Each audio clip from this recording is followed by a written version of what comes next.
ఈ రోజు మనం working mothers and breastfeeding గురించి మాట్లాడుకుంటున్నాం. సో వర్కింగ్ మదర్స్ ఎలాంటి జాగ్రత్తలు తీసుకోవాలి అనే విషయం ఫస్ట్ మాట్లాడదాం. మిల్క్ ప్రొడక్షన్ సప్లై ఆపకుండా ఉండడానికి ఆర్ తగ్గిపోకుండా ఉండడానికి.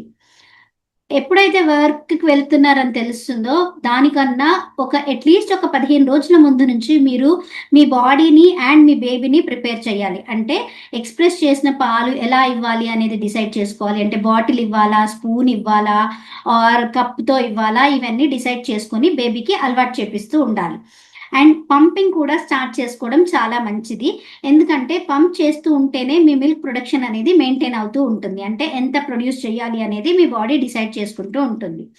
ఎన్నిసార్లు పంప్ చేయాలని కూడా చాలా మంది మదర్స్ క్వశ్చన్ అడుగుతూ ఉంటారు. సో మీరు ఎన్ని అవర్స్ బేబీ నుంచి దూరంగా ఉంటున్నారో దాని ప్రకారం మీరు డిసైడ్ చేసుకోవాలి. అంటే ఫర్ సపోజ్ ఒక 6 అవర్స్ మీ బేబీకి దూరంగా ఉంటున్నారు అనుకోండి మీరు మీ వర్క్లో, అప్పుడు మీరు అట్లీస్ట్ 2 టైమ్స్ అన్నా పంప్ చేసుకోవడానికి ట్రై చేయాలి. సో ఇంటి దగ్గర ఉన్నప్పుడు బేబీకి ఫీడింగ్ చేసి ఆఫీస్కి వెళ్ళిన తర్వాత ఒక 2 to 3 అవర్స్ తర్వాత ఒక చిన్న బ్రేక్ తీసుకొని 15 to 20 మినిట్స్ పంపింగ్ చేసుకొని దాని తర్వాత రెగ్యులర్ ఫుడ్ అంతా తీసుకుంటూ then you can go back to work. తర్వాత ఇంకొక 2 to 3 అవర్స్ తర్వాత మళ్ళీ పంప్ చేసుకొని అవన్నీ తీసుకొని మీరు you can come back home. అంటే ఇంటికి వచ్చేసి ఆ మిల్క్ని మీరు బేబీకి ఇవ్వడానికి యూజ్ చేసుకోవాలి అన్నమాట. Okay. And another important thing ఏంటి అని అంటే ఆ మిల్క్ ఎలా స్టోర్ చేసుకోవాలి అని చాలా మంది మదర్స్కి క్వశ్చన్ ఉంటుంది. సో ఇవాళ రేపు చాలా కార్పొరేట్ కంపెనీలలో కానీ ఆర్ బ్యాంక్స్లలో ఎక్కడ పోయినా కూడా మీకు ఫ్రిడ్జ్ అనేది, నార్మల్ రెఫ్రిజిరేటర్ అనేది మీ క్యాంటీన్లో కానీ ఆర్ మీ స్టాఫ్ రూమ్లో కానీ అవైలబుల్ ఉంటుంది.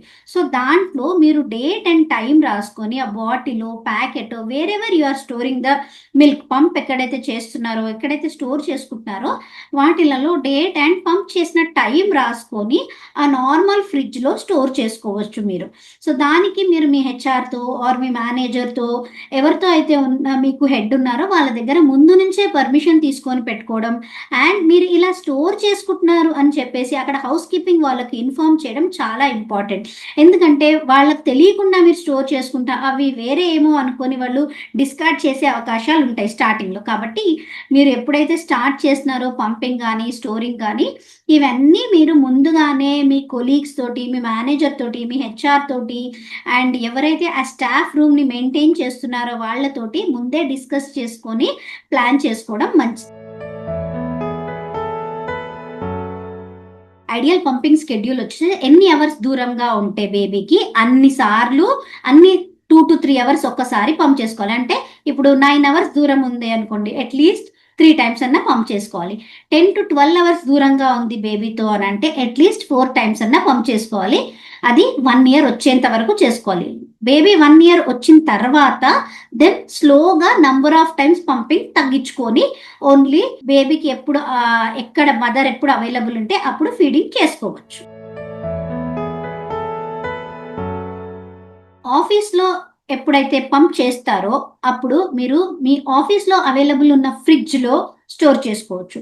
ఒకవేళ మీ ఆఫీస్లో ఫ్రిడ్జ్ అవైలబుల్ లేదనుకుంటే మీరు insulated ice pack boxes or bags దొరుకుతాయి.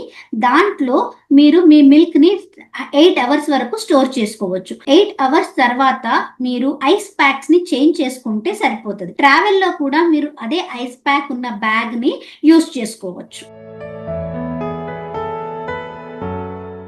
బ్రెస్ట్ ఎంగార్జ్మెంట్ అవుతుంది మీకు ఆఫీస్ అవర్స్లో, పంపింగ్ షెడ్యూల్ లేట్ అవుతుంది అనుకుంటే క్విక్ పంపింగ్ అంటే ఒక 5 to 10 మినిట్స్ మీరు ఒక చిన్న బ్రేక్ లాగా తీసుకొని వెళ్ళి పంప్ చేసుకోవడం చాలా ఇంపార్టెంట్. అండ్ ఎంగార్జ్మెంట్కి ఇంకొక కారణం ఆఫీస్లో టైట్ డ్రెస్సెస్ వేసుకొని వెళ్తే మీకు ఎంగార్జ్మెంట్ అయ్యే ఛాన్సెస్ చాలా ఎక్కువ ఉంటుంది. మిల్క్ లీకేజ్ని మీరు రీయూజబుల్ కాటన్ ప్యాడ్స్ కానీ ఆర్ బ్రెస్ట్ ప్యాడ్స్ అని దొరుకుతాయి మనకి, అవి పెట్టుకొని మీరు లీకేజ్ని కంట్రోల్ చేసుకోవచ్చు. బట్ ఇవన్నీ అవ్వకుండా ఉండాలి అని అంటే మీరు షెడ్యూల్ టైంలో పంపింగ్ చేసుకునేటట్టు మీ ఆఫీస్ టైమింగ్స్ని, మీ మీటింగ్స్ని మేనేజ్ చేసుకోవడం చాలా ఇంపార్టెంట్. బేబీ ఈ మదర్స్ మిల్క్ని ఎక్స్ప్రెషన్ ద్వారా బాటిల్ ద్వారా యాక్సెప్ట్ చేయాలి అంటే మనం బేబీని మీరు ఆఫీస్ జాయిన్ అవ్వక ముందు నుంచే ప్రిపేర్ చేస్తూ ఉండాలి. సో అట్లీస్ట్ 15 రోజుల ముందు నుంచే కేర్ టేకర్ ద్వారా ఫీడింగ్ ఇప్పియడం స్టార్ట్ చేయాలి. అంటే మదర్ ఆ రూమ్లో లేకుండా మదర్ పంప్ చేసి ఇచ్చిన మిల్క్ని వేరే వాళ్ళు అంటే కేర్ టేకర్ అంటే ఇంట్లో ఉన్న ఫ్యామిలీ మెంబర్స్ కానీ నానీ కానీ ఆర్ హస్బెండ్ కానీ పార్ట్నర్ కానీ ఇచ్చేలాగా ముందు నుంచే ప్లాన్ చేసుకోవాలి. సో బేబీని మనం ప్రిపేర్ చేయాలి ముందు నుంచే. ప్రిపేర్ లేకుండా సడన్గా ఆఫీస్ జాయిన్ అయిపోయి సడన్గా బాటిల్ తీసుకుంటుంది బేబీ అని ఎక్స్పెక్ట్ చేయడం చాలా తప్పు. సో ముందు నుంచే మనం బేబీని ప్రిపేర్ చేస్తూ ఉండాలి. Whether it is bottle feeding, cup feeding, ఎలా అయినా పర్వాలేదు, మనం బేబీని ప్రిపేర్ చేయాలి.